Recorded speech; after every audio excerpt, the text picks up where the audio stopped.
এসেছেন ইসমাইল নবীর বংশে। কারণ কি, ইব্রাহিম নবী যখন দোয়া করছেন, সোহবতে ছিলেন ইসমাইল, তো সোহবতের বড় দাম। প্রথমে ছিলাম সোহবত, এখন আসছি সোহবত, সোহবতের বড় দাম। ইব্রাহিম নবী যখন আল্লাহর কাছে দোয়া করছেন, আল্লাহ আমার বংশধর দিয়ে ওই স্পেশাল নবীটাকে, রসুলটাকে দাও। তো কোন বংশে দিব? বলে যে তোমার সাথে দোয়া করার সময় যে ছিল তার বংশেই দান করে দিলাম। সেজন্য হাদিস শরীফের মধ্যে আমার নবী প্রায় সময় বলতেন, আমি মুস্তাফা মুহাম্মদ, আমার বাবা ইব্রাহিমের দোয়ার ফসল। ওই যে দোয়া করছে। এবার আসেন, মাকাম ইব্রাহিমটা এই যে আছে না নাই? যারা হজে গিয়েছেন আল্লাহ সকলের হজ কবুল করুন। আমরা যারা যেতে পারি না, আমাদেরকে জীবন একবার হলো আল্লাহ পাক যাওয়ার তৌফিক দান করুন। এবার তো যারা হজে আছেন বড় সৌভাগ্যবান, হজ্জে আকবর পেয়েছেন। আলহামদুলিল্লাহ বলবেন না? আর একটু জোরে বলেন না আলহামদুলিল্লাহ। এই মাকাম ইব্রাহিমটা একটু আমি শেষ করে দিচ্ছি, কষ্ট হচ্ছে আপনাদের, বুঝছেন? এই মাকাম ইব্রাহিমটাকে দেখবেন এমন একটা অবস্থানে আছে, বাইতুল্লাহর দরজা বরাবর ওই সেক্টরে মাকাম ইব্রাহিমটা আছে। আর একটু জোরে বলেন না সুবহানাল্লাহ। তো পৃথিবীতে অনেক পাথরের উপর ইব্রাহিম নবী কদম রেখেছেন, কোনো পাথর তো গলেনি। এই পাথর গলল কেন? যখন ইব্রাহিম নবীকে আল্লাহ লিফটার ব্যবস্থা করে দিয়েছেন, উনি গড়টা নির্মাণ করেছেন, তখন কিন্তু পাথর গলেনি। যখন সেই পাথরের উপর দাঁড়িয়ে ইব্রাহিম নবী আমাদের নবীর নিসবতে দোয়া করেছেন, পাথরটা মহব্বতে গলে গিয়েছে। সে পাথরকে ওইখানে স্থাপন করা হয়েছে। শেষ। এবার তাওয়াফ আপনি শেষ করলেন কয়বার? জোরে বলেন কয়বার? এবার বান্দা চলে যাচ্ছে, আল্লাহ পাক বলে কই যাস? আল্লাহ তো আপ তো শেষ, ঘরে যাই। কয় না, 2 রাকাত পর। আরেকটু জোরে, 2 রাকাত পর। তো 2 রাকাত পড়ার জন্য কেবলা শর্ত। এই কেবলা তো চতুর্দিক দিকে দাঁড়ালেই হয়ে যায়। রব্বে করিম বলে ফজরের নামাজ যেদিকে মন চায় সেদিকে পড়, কাবাকে সামনে রাখ। জোহর যেদিকে মন চায় সেদিকে পড়, কাবাকে সামনে রাখ। কিন্তু তাওয়াফ যখন করবা, করার পরে 2 রাকাত নামাজটা যেখান সেখান থেকে পড়লে হবে না। এমন ভাবে তুমি দাঁড়াও যেন তোমার আর কাবার মাঝখানে আমার মাকামে ইব্রাহিমটা থাকে। লাইন শাকারতুম লাযিদান্নাকুম। আল্লাহ পাক রব্বুল আলামিন ইসলামটাকে এমনভাবে সন্নিবেশন করেছেন ভাইয়েরা, আমরা যদি ইসলামটাকে নেওয়ার মতো নিতে জানি, পৃথিবীর কোনো শক্তি আমাদেরকে পরাজিত করার ক্ষমতা রাখে না। যত রোগ আবিষ্কার হয়েছে, কোনো না কোনো চিকিৎসা আবিষ্কার হবে। ডিপ্রেশন রোগের কোনো ওষুধ কেউ আবিষ্কার করতে, বেশি ঘুমের ওষুধ হাবাইদের দেয়। এজন্য মাথার তো ডিপ্রেশনের কি ওষুধ দিয়ে দেয়? হাতে ডাক্তার ইবে কি দিলে দেয়? হত ঘুম গেলে কি আর চিন্তা হইব না? ঘুম জাগো না তুই। কিন্তু ইসলাম এমন একটি ধর্ম যেখানে ডিপ্রেশন রোগের চিকিৎসা দেওয়া হয়েছে। সুবহানাল্লাহ। আর একটু জোরে বলেন সুবহানাল্লাহ। সেজন্য সকলের কাছে আমার অনুরোধ, নবী রাহমাতুল লিল আলামিনের জীবন আদর্শ শুধু মুসলমানের জন্য নয়, কুল কায়নাতের জন্য, সমস্ত প্রাণীর জন্য, মানব জাতির জন্য। আমাদের ইসলাম সবার জন্য, গ্রহণকারী আমরা হয়েছি। কোরআনটা সবার জন্য, গ্রহণকারী আমরা হয়েছি। নবী রাহমাতুল লিল আলামিনও সবার জন্য। আর একটু জোরে বলেন না। যখন আঙ্গুল তুলনেওয়ালা আঙ্গুল তুলছে, ওই শর্মা তার উপরে নবীর রহমত ছিল বলে গজব থেকে বাঁচছে যে। ওমা কান আল্লাহু লিয়াযিবাহুম ওয়া আনতা ফীহিম। সেজন্য সবার উদ্দেশ্যে আমার একটাই আবদার, আল্লাহর ওয়াস্তে যদি সুখী হতে চান, যদি সত্যিকার সুখী হতে চান, প্রশান্তিময় জীবন চান, ইসলামের দেখানো পথ ছাড়া দ্বিতীয় কোনো ওয়ে আমাদের কাছে, একটা আওয়াজ দিয়ে বলেন, দ্বিতীয় কোনো ওয়ে আমাদের কাছে। এই যে 5 ওয়াক্ত নামাজ আমরা যদি আপন করে নিতে পারি, নবীর মহাব্বত এবং আল্লাহর ভয়কে সাথে নিয়ে, অগোছালো জীবন আমাদের গোছানো হয়ে যাবে। আর একটু জোরে বলেন না সুবহানাল্লাহ। আল্লাহ আমাদের সবাইকে বুঝার, আমল করার তৌফিক দান করুন। নবীর দেখানো পথ দিয়ে নিজের জীবনকে সাজানোর আল্লাহ তৌফিক দান করুন। নাচ গাছ না যেগুলো আছে, নাচ গানা, বন্ধু বান্ধব, শান্তি নাই। হদুন আছে মন হারা বলে হেডফোন লাগায় কি উনে আদে বদ্দা কি উনত দে হতে গানুনি দি তো হাঁ দরকার হতে গানুনি আদে নুন যতন বালা আসিল চকুদি ফানি ন ভরিয়া তো চকুদি ফানি ভরে। গান শুনে দেখেছেন মন ভালো করার হাজারবার চেষ্টা। আমি ছোট্ট ভাইয়ের একটা আবদার রাখবেন, মাঝে মধ্যে সূরা রহমানটা একবার শুনে দেখবেন। আপনি শুধু সূরা রহমানটা কানে লাগায় শুনতে থাকেন, প্রশান্তির ব্যবস্থা করে দিবেন আমার আল্লাহ। যে বান্দা আপন জীবনে ইস্তেগফারকে সাথী বানায়, দরুদে মুস্তাফাকে সাথী বানায়, তার জীবনের সমস্যা সমাধান হতেই থাকবে, অশান্তিময় জীবনে শান্তি আসতেই থাকবে। বলেন না সুবহানাল্লাহ। আমি শেষ একটা অনুরোধ করে বিদায় নেব, যতক্ষণ পারবেন অজুর সাথে থাকার চেষ্টা করবেন। এটা আমার একটা অনুরোধ ব্যক্তিগতভাবে। যদি পসিবল হয় আপনাদের পক্ষে, জীবনে দৈনন্দিন যতক্ষণ পারবেন অজুর সাথে থাকার চেষ্টা করবেন। অজু ভেঙেছে আবার পুনরায় অজু করে থাকার চেষ্টা করবেন। এই অজুর সাথে অন্তত 1 মাস থেকে দেখেন আপনার ভিতরে একটা ঈমানি শক্তি আপনি নিজেই অনুভব করতে পারবেন।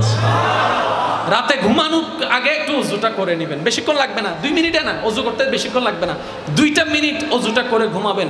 সারাটা রাত আপনি এদিকে ঘুমাবেন, কিন্তু আপনার ডান কাঁধের ফেরেশতা আপনার জন্য সওয়াব লিখতে থাকবে। বলুন সুবহানাল্লাহ। একটা অনুরোধ করেছে, ওইটা পড়েই আমি আপনাদের থেকে বিদায় নিচ্ছি। আমার ভাই এসেছেন, আমার ভাইকে আমি আর বসায় রাখবো না, কারো জবান যেন চুপ করে না থাকে। এই নাতের রাসূলটা পড়ে আমি বিদায় নিচ্ছি, সবাই মিলে একই আওয়াজে ইয়া নবী ইয়া নবী ইয়া নবী या नबी या नबी सबसे आला आला हमारा नबी, सबसे बाला आला हमारा या नबी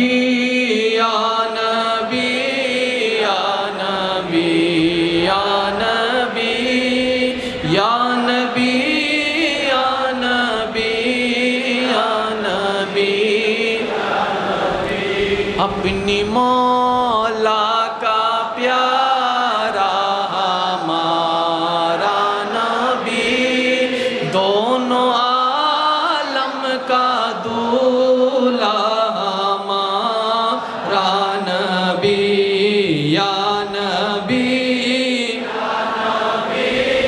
या नबी या नबी या नबी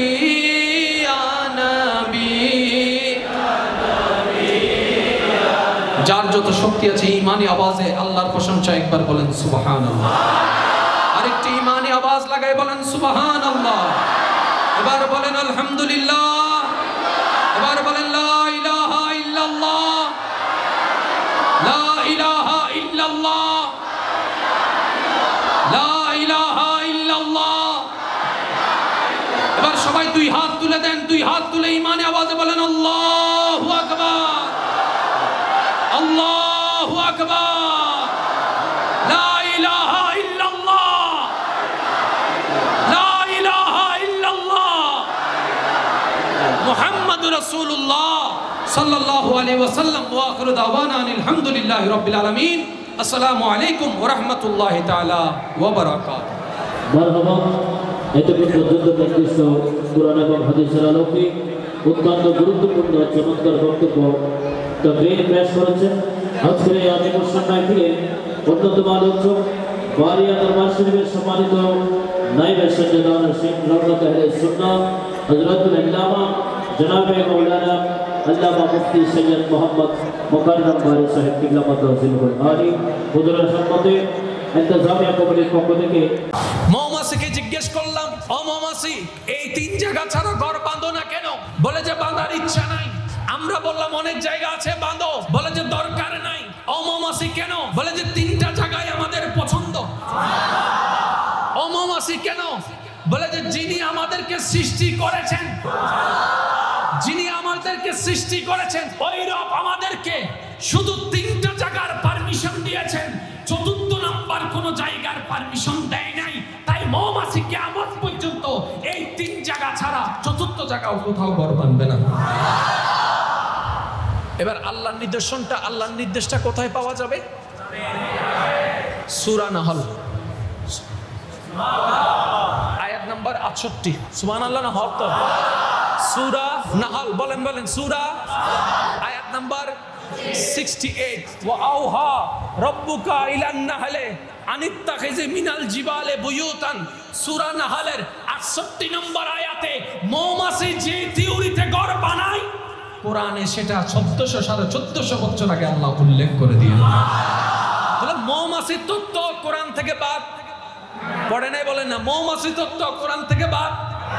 আপনারা শুনলে আরো অবাক হয়ে যাবেন, এই লাইটের তত্ত্ব কোরআনে আছে, লাইটের তত্ত্ব কোরআনে, সাউন্ডের তত্ত্ব কোরআনে, তরঙ্গের তত্ত্ব কোরআনে। আচ্ছা, এবার মুরব্বীরা সবাই চুপ করে থাকবেন, আমার ইয়ং জেনারেশনের বাইরে একটু সবাই মিলে আওয়াজ দিবেন। আমরা যেখানে আছি এটার নাম পৃথিবী, এটার নাম কি? আচ্ছা, ইংরেজিতে যেটাকে বলা হয় আর্থ, ইংরেজিতে যেটা বলা হয় আর্থ, কি বলা হয়? EARTH, নাকি ভুল বললাম মনে হয়?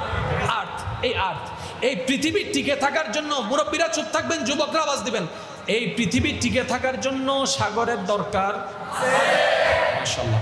এই পৃথিবী টিকে থাকার জন্য গাছের দরকার, এই পৃথিবী টিকে থাকার জন্য সূর্যের দরকার, এই পৃথিবী টিকে থাকার জন্য চন্দ্রের দরকার, এই পৃথিবী টিকে থাকার জন্য মাটির দরকার, এই পৃথিবী টিকে থাকার জন্য উদ্ভিদের দরকার, এই পৃথিবী টিকে থাকার জন্য জঙ্গলের দরকার, এই পৃথিবী টিকে থাকার জন্য বাঘের দরকার, বাঘের দরকার, হাঁসের দরকার, মুরগির দরকার, সাপের দরকার। এ হদু না হবো আগুন না, তাহলে তো ভালো হইতো। ওই যে বেশি বুঝি, অথচ এই পৃথিবীকে টিকায় রাখার জন্য যা দরকার, যতটুকু দরকার, বানানেওয়ালা ঠিক সেভাবেই। এবার আমি আপনাদেরকে, বিরক্ত হচ্ছেন আপনারা কোনো? আমি কেন কথাটা এইভাবে শুরু করছি এবং করতে চাচ্ছি একটু পরে গেলে আপনারা বুঝতে পারবেন, যদি মনোযোগ থাকে। এই যে এতকে এই মসজিদের মধ্যে বসে আছে, প্রত্যেকটা সেকেন্ড একটা জিনিস নিচ্ছে এবং ফেলছে, এটার নাম কি? এবার আপনারা যুবক ভাইরা বলেন, এই নিঃশ্বাসটা আসে কোন জায়গা থেকে? জোরে বলেন। এখানের ভিতর তো কোনো গাছ নেই, তো কোন দিকে আসে? একজনে বলে যে দরজা দিয়ে, এবার আরেকজন গিয়ে দরজা বন্ধ করে দিছে, তারপরে মানুষ নিঃশ্বাস নিচ্ছে। তাহলে মানুষ কত? হাজার হাজার মানুষ। তাহলে এই হাজার হাজার মানুষের জন্য কত লিটার অক্সিজেন দরকার? অগণিত, বলেন না? জোরে বলেন। তাহলে আপনি এখানে বসে আছেন, আপনার রব আপনার অক্সিজেনের ব্যবস্থা না চাইতেই দিয়ে দিচ্ছেন। একটু খেয়াল করবেন, একটু খেয়াল করবেন, সবচেয়ে যেটা ইম্পর্টেন্ট সেটার নাম অক্সিজেন। বাপ পাইলেও চলে, না পাইলেও চলে, পানিও কিছুটা না পাইলে চলে, কিন্তু অক্সিজেন না পাইলে চলে। এবার আমি প্রশ্ন করি, যুবক ভাইরা উত্তর দিবেন, এই অক্সিজেন কি শুধু মানুষের দরকার নাকি সমস্ত প্রাণীর দরকার আছে? গরুরও দরকার, ছাগলেরও দরকার, হাঁসেরও দরকার, সাপেরও দরকার, হাতিরও দরকার। প্রত্যেকটা প্রাণীর যদি অক্সিজেনের দরকার হয়, তাহলে প্রতি সেকেন্ডে কত হাজার টন লিটার অক্সিজেন দরকার? ক্যালকুলেটর থেমে যাবে, ক্যালকুলেটর থেমে যাবে, হিসাব বিজ্ঞানের হিসাব থমকে যাবে।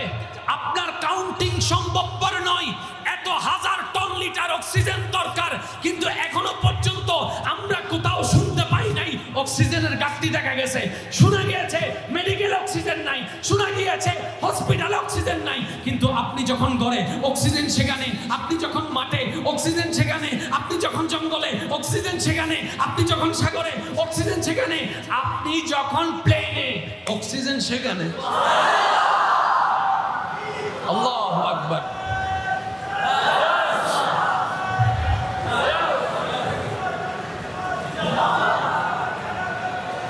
উচ্চ আওয়াজ একবার বলেন না সুবহানাল্লাহ।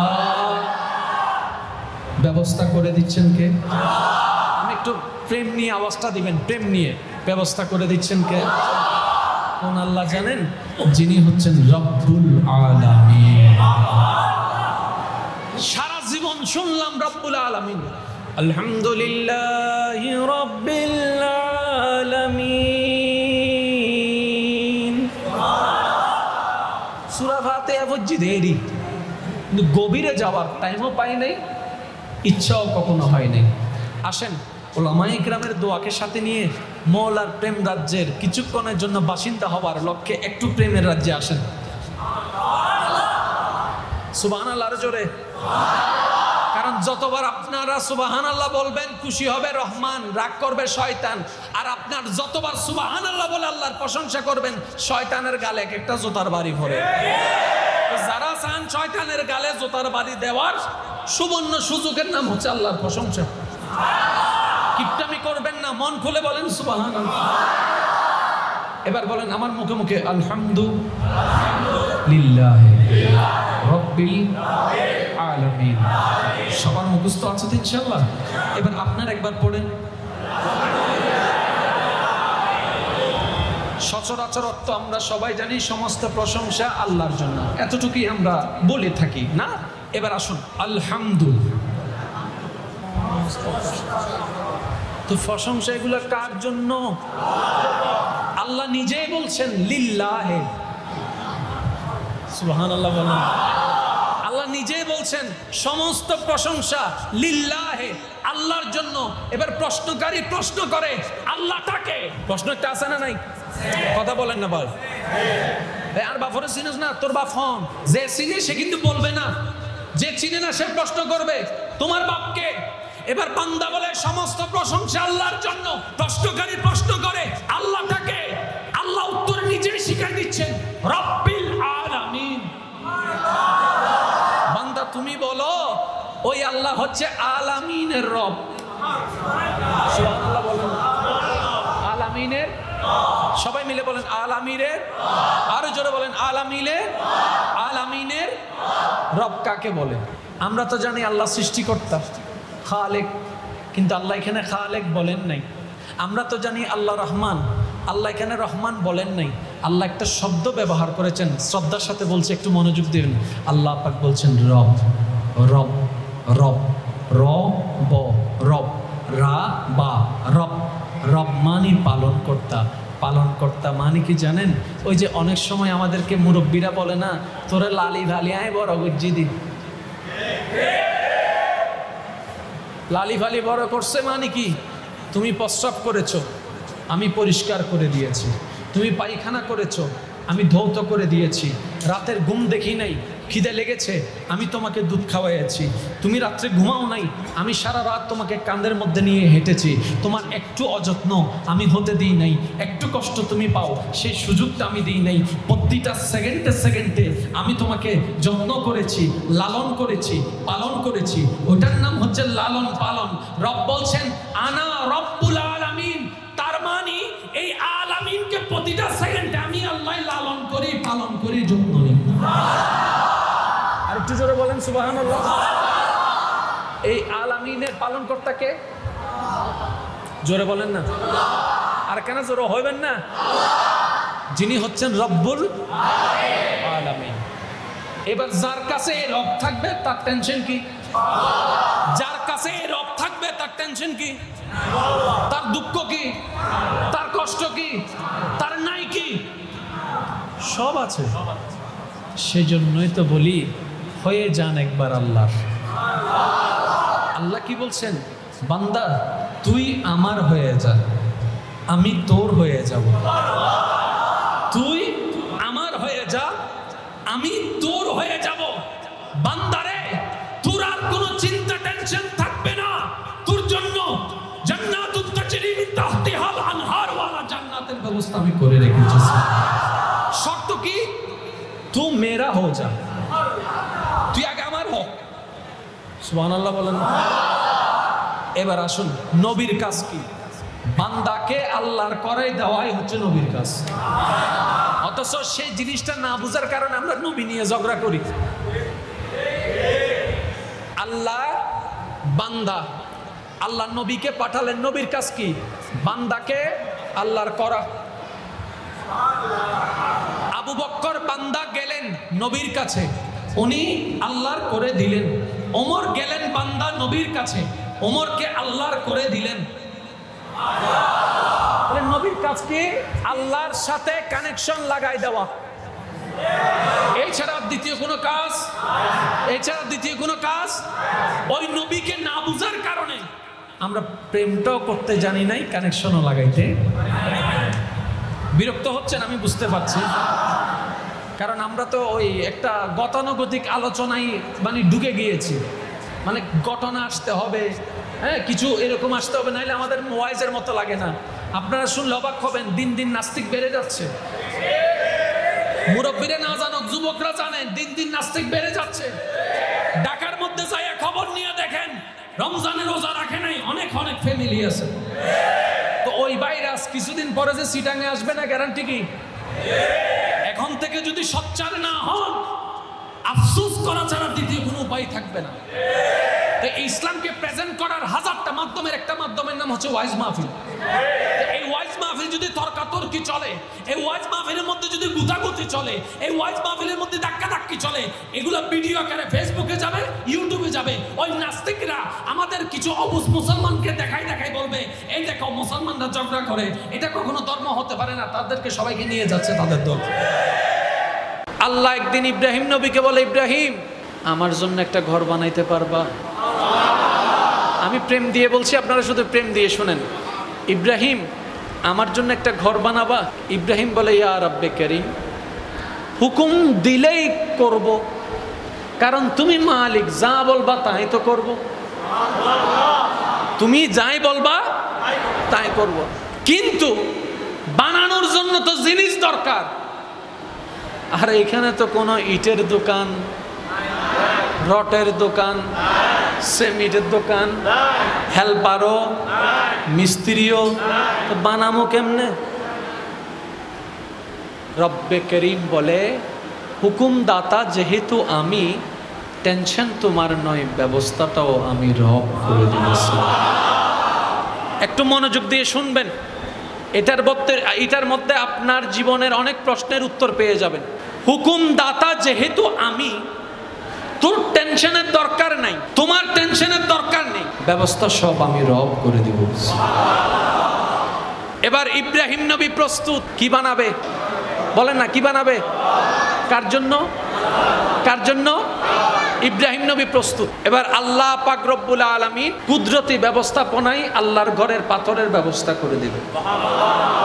যারা সামনাসামনি আল্লাহর ঘর দেখেছেন তারা জানে এই আল্লাহর ঘরটার উচ্চতা আমাদের প্রায় 2 তলা 3 তলা সমান। আমাদের ঘরের ছাদের উচ্চতা আছে না নাই? কিন্তু আল্লাহর ঘরের ছাদটা হচ্ছে আমাদের ঘরের তুলনায় 2 তলা 3 তলা দেখতে যেমন, আল্লাহর ঘর একাই। এবার এত বড় বড় পাথর, আল্লাহর ঘর যারা দেখেছে তারা এত বড় বড় পাথর, ইব্রাহিম নবী কয়জন? এবার কাজ শুরু করে দিলেন। ইব্রাহিম নবী বললেন, আল্লাহ আমি তো মিস্ত্রি, হেল্প আরেকজন থাকলে ভালো হতো। আমি তো মিস্ত্রি, হেল্প আরেকজন থাকলে। আল্লাহ পাক বলে যে হেল্প আরেকটা নাও। তখন তো আর অগণিত মানুষ ওই মক্কাতে ছিল না, তো হেল্পার কারে নিচে জানেন? 2 সন্তানের ভিতর এক সন্তানের নাম হচ্ছে ইসমাইল আলাইহিস সালাম। তাহলে ইব্রাহিম নবী হেল্পার হচ্ছেন ইসমাইল নবী। বাপফুতে 2 জনে মিলে আল্লাহর ঘর বানানো শুরু করলেন। আর একটু জোরে বলতে হবে। বানাইতে বানাইতে বানাইতে যখন নির্দিষ্ট হাতের সীমা আর যাচ্ছে না, এবার আল্লাহকে বললেন, আল্লাহ আর তো উপরে যেতে পারি না, সিঁড়িও নাই, কেরাঙও নাই। সুবহানাল্লাহ না হর হইতারা, সিঁড়িও নাই, কেরাঙও নাই। আল্লাহ পাক বল, আমি আছি তো, তোর টেনশন কি? এবার আল্লাহ পাক রব্বুল আলামিন জান্নাত থেকে একটা পাথর পাঠাই দিলেন, যে পাথরকে আমরা মাকামে ইব্রাহিম নামে চিনি। মনে রাখবেন, পৃথিবীর সর্বপ্রথম লিফটের নাম হচ্ছে মাকামে ইব্রাহিম। যুবক ভাইয়েরা শুনবেন, পৃথিবীর সর্বপ্রথম লিফটের নাম মাকামে ইব্রাহিম।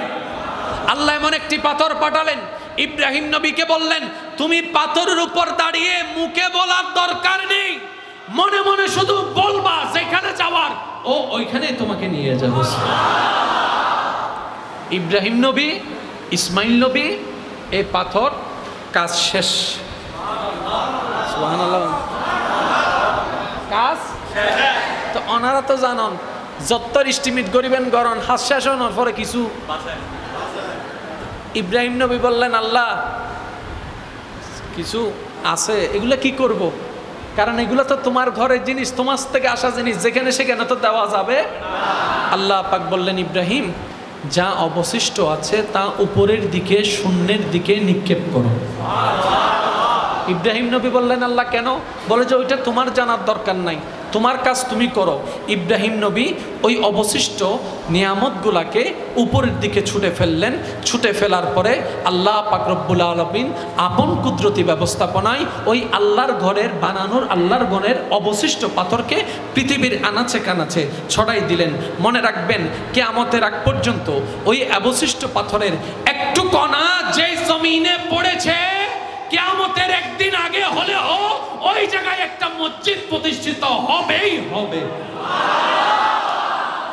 আজকে আপনারা যে মসজিদে বসেছেন সে মসজিদটা আগে থেকেই, সুবহানাল্লাহ না হর, জায়গাটা আগে থেকে সিলেক্টেড, জায়গাটা আগে থেকে। এবার একটা মাসালা বুঝেন, নিজের ঘর করবেন আগে নাকি জায়গা কিনবেন আগে? জোরে কর না। তো জায়গাটাকে অন্যের নামে না নিজের নামে? কিন্তু মসজিদ যখন করতে যাবেন সিস্টেম উল্টা, বলে যে আগে ওয়াকফ কর, আগে জায়গার মালিকানা ছাড়। ও আল্লাহ, আর জায়গা হয়তো কি তোর জায়গা, তোর জায়গা হলে তোর ঘর বান, আর ঘর জানতে বাঁধবে না, তোর জায়গা তাই তো নিয়ে না, জায়গা থাকবো তো ডর করে হচ্ছে। সেজন্য মসজিদের জায়গা কি জায়গা? ওয়াকফ বলেন না, কি জায়গা? আরো জোরে বলেন, কি জায়গা?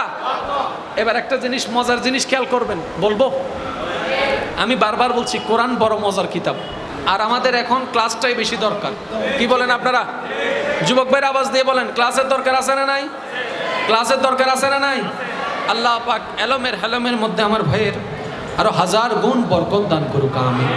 আমার ভাই যেহেতু উপস্থিত হয়েছেন, আমি আলোচনাকে শেষের দিকে টানছি। শেষ বালোজার সিডিংয়ে মানুষের আওয়াজ ইল্ল না, আর কেন জোরে? শেষ বালোজার সাউন্ডবক্স ওলা ভাই আওয়াজটাকে একটু লাউড করেন। শেষ বালোজার। তাহলে পৃথিবীর বুকে কোরআনের মতো কোনো কিতাব, এটা একটু বুঝবেন, পৃথিবীর বুকে কোরআনের মতো কোনো কিতাব, আর সেই কোরআনটা যার উপর নাজিল হয়েছে সেই নবী রাহমাতুল লিল আলামিনের মতো দ্বিতীয় আর একটু জোরে বলেন, দ্বিতীয় আর কেউ? जिसका कोई सानी नहीं, जिसका कोई सानी नहीं, वो नबी हमारा है। लम याति नजीर कफी नजरिन मिसले तू ना शुद्ध पैदा जान। सुबहान अल्लाह बोलবেন না? আমাদের নবীর প্রশংসা শুধু মুসলমানরা না, বিধর্মী জ্ঞানী জ্ঞানী ব্যক্তিরা পর্যন্ত করতে বাধ্য হয়েছে। এত শানওয়ালা, আজমতওয়ালা নবী পেয়েছি আমরা। কথা বলেন ঠিক কিনা? আর একটু জোরে বলেন ঠিক কিনা? তো যে কথা আমি শুরু করছি এটা আমি শেষ করছি। বানালেন কে? আল্লাহর ঘর বানালেন কে? ইব্রাহিম নবী। কে সাথে ছিলেন? সাথে ছিলেন, সাথে ছিলেন ইসমাইল। কাজ শেষ হওয়ার পরে ইব্রাহিম নবী বলে, আল্লাহ পছন্দ হয়েছে তোমার? আমরা তো আমাদেরটা বানালাম, পছন্দ হয়েছে তোমার? রব্বে করিম বলে যে হ্যাঁ, পছন্দ তো হয়েছে। ইব্রাহিম নবী বললেন, আল্লাহ তাইলে আমার বেতন দাও। সুবহানাল্লাহ, জোরে বলেন না সুবহানাল্লাহ। আমার বেতন দাও, কারণ তুমি আমাকে যে ডিউটিতে পাঠিয়েছো সেই ডিউটির মধ্যে কাবাঘর বানানোর কোনো ডিউটি ছিল না, এটা ওভারটাইম। আমাকে তুমি ভিন্ন কাজ দিয়েছো, নবুয়তের দায়িত্ব দিয়েছো, প্রচারের দায়িত্ব দিয়েছো, আল্লাহর ঘর বানানোর দায়িত্ব তো আমাকে, এটা লিস্টিতে ছিল না, এটা ওভারটাইম। তো বেতন দাও। আল্লাহ পাক বলে, ইব্রাহিম কি বেতন চাও? জান্নাত লাগবে? বলে যে লাগবে না। তো কি চাও? দুনিয়া দিব? বলে যে সেটাও লাগবে না। পাহাড় পরিমাণ স্বর্ণ দিব? বলে যে সেটাও লাগবে না। সন্তান আরো বাড়াই দিব? বলে যে সেটাও লাগবে না। এবার ইব্রাহিম নবীর আওয়াজটুকু কোরআনের ভাষায় বেশি উঠলো, রব্বানা ওয়াবআস ফীহিম রাসূলা। আর একটু জোরে বলেন না সুবহানাল্লাহ। ইব্রাহিম নবী বলে, আল্লাহ তুমি যেমনে বলেছো তেমনে বানালাম। বলে যে হ্যাঁ আল্লাহ তোমার পছন্দ হয়েছে? বলে যে আমার পছন্দ হয়েছে। ইব্রাহিম নবী বলে, আল্লাহ রব্বানা, ও আমার আল্লাহ, ওয়াবআস বাসা ইয়াবাসু ওয়াবআস ফীহিম রাসূলাম, ও আল্লাহ তোমার বান্দারে যে রাসূলটা আছে ওই রাসূলটা আমাকে দান করো, আমার বংশে দান করো, আমার বংশে দান করো। আল্লাহ পাক বলে, মুসা রাসূল? বলে যে না, রাসূলাম আত-তানবিন লিত-তাযীম। আল্লাহর কাছে ইব্রাহিম নবী বলে, আল্লাহ সমস্ত রাসূলের ভিতরে যেটা আযমতওয়ালা ওই রাসূলকে আমার বংশ দিয়ে দান করো।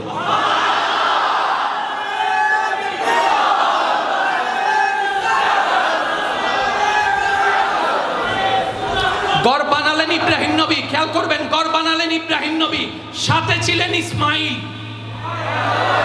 তাই আমাদের নবী এবং ইসমাইলের মাঝখানে দ্বিতীয় আর কোনো নবী নেই। আল্লাহুম্মা সাল্লি আলা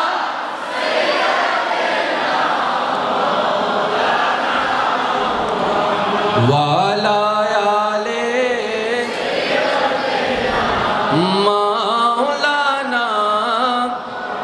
আরেকটু মোহাব্বতের ইমানি আওয়াজে আল্লাহুম্মা সাল্লি আলা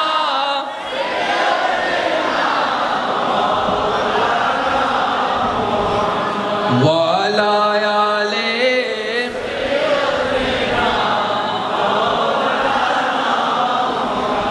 মোহাব্বতের আওয়াজ একবার বলেন আলহামদুলিল্লাহ।